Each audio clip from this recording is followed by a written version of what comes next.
Immortal. Immortal's origin is vastly different from the other lab-made heroes. His powers come from something mysteriously ancient and unexplained. Thousands of years ago, before modern civilization, he is just a caveman who encounters a glowing blue energy anomaly. Once that energy hits him, his body changes permanently. His DNA is altered, and he becomes something that shouldn't exist. That pure coincidence gives him the core power set everyone knows him for: immortality, regeneration, flight, superhuman strength, and extreme durability. Of course, he is a caveman in his essence, so he doesn't become a polished superhero overnight. He has to live through history and figure everything out the hard way. There isn't Cecil nor the GDA to help him. Heck, there's no training program, and especially no manual for how to be immortal. So over thousands of years, he keeps becoming different people.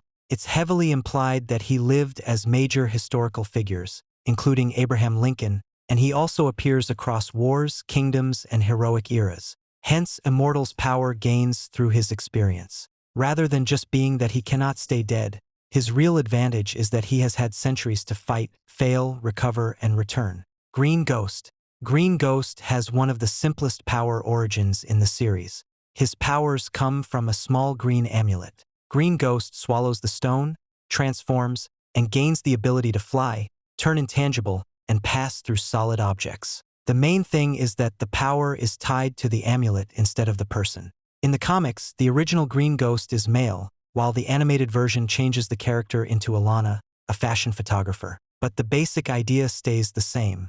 The stone is the source. When swallowed, it changes the user's body into that green ghost-like state. When removed, the user returns to normal. This actually makes the Green Ghost's power more fragile than it looks. The abilities are amazing, especially intangibility, because phasing can make someone almost impossible to hit if they react fast enough. But unlike Immortal or Adam Eve, the power isn't truly built into the body and is more like carrying a mystical key. Lose the amulet and the whole superhero shtick falls apart. Tech jacket. In the comics, Zach Thompson is your everyday high school student when he finds a crashed ship and a dying Geldarian named Kelda. The Geldarians aren't built like Viltrumites or Unopans. They are extremely intelligent, but physically weak, so their species depends on advanced exoskeletons called tech jackets. The crazy part is that for all his strength, Zach's suit isn't earned through training or bloodline. He gets it because Kelda's ship is about to explode. Kelda orders the jacket to detach from him and bond with Zach so the human standing there doesn't die in the blast. Once that happens, the jacket permanently connects to Zach's body.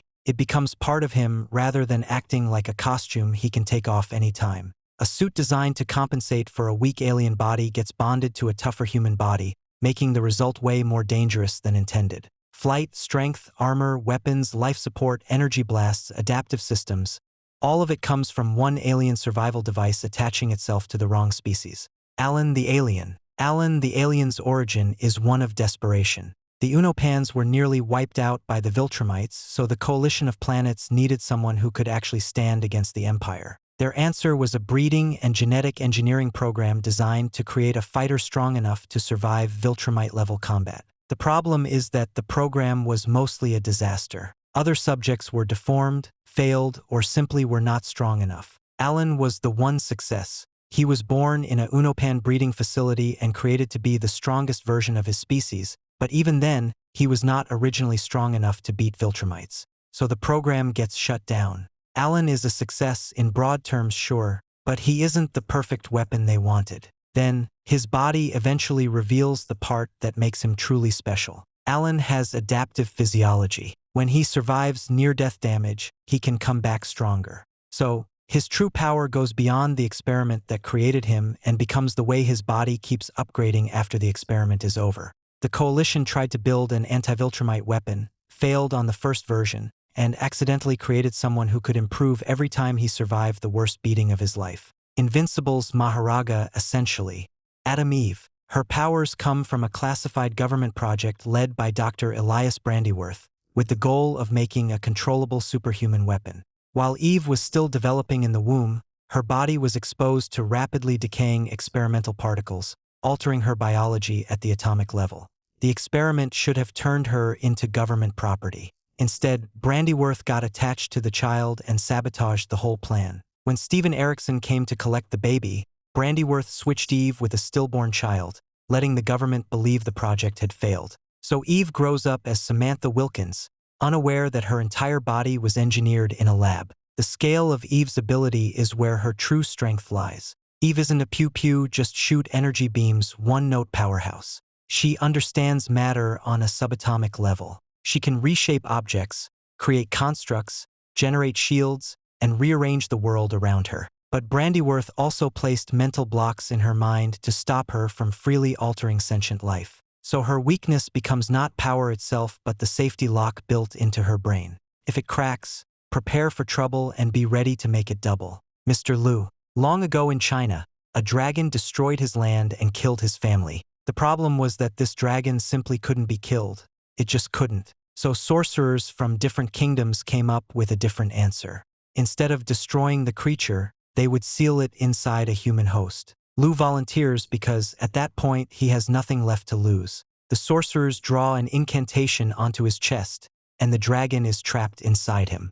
Thus, there's the implication that Lu's power isn't really a transformation in the normal superhero sense. He is more like a living prison of sorts. The dragon exists within him, and when Lu loses control or becomes unconscious, the creature can manifest through him. The scary bit, though, is the fact that the seal won't stay perfect forever. As Lu gets older, the dragon comes closer to escaping, so he keeps himself alive with cybernetic enhancements. So, his body is part ancient curse and part machine. His power, rather than being a gift to him and others, is a containment system that slowly fails with age. Bulletproof Zandale Randolph grows up with a twin brother named Tyrone, and their parents clearly favor Tyrone. Tyrone becomes the brilliant science-minded child, while Zandale goes in a different direction and becomes more artistic, more relaxed, and less respected by his own family. Then Tyrone turns that resentment into something atrociously monstrous. He becomes obsessed with creating superpowers and decides Zandale is the perfect test subject because they are identical twins.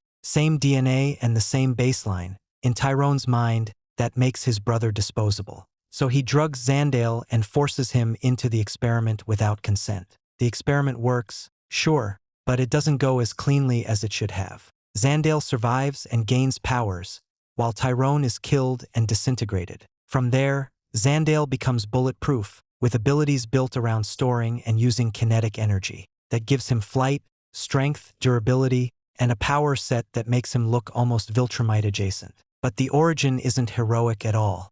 His powers came from his brother stealing his autonomy from him, which is quite grim for an origin story. Rex Splode. Rex Sloan comes from poverty. As a child, he is sold off by his family, and the people who take him put him into a program designed to build a superpowered operative. Outright, Rex's powers feel rougher and more practical than someone like Adam Eve. He isn't designed to rewrite reality. He is a basic B designed to blow things up. The experiments and modifications give him the ability to charge inorganic objects with explosive energy. Coins, cards, small weapons, random debris. If Rex can touch it and time it right, he can turn it into a bomb. The device-based side of his power is essential too. In the comics, his arms are connected to the molecular acceleration ability, which lets him destabilize objects until they explode. So Rex's power is cybernetic and chemical enhancement mixed with years of training. That explains his personality as well actually. He acts reckless because he was raised like ammunition whose purpose is only to be shot.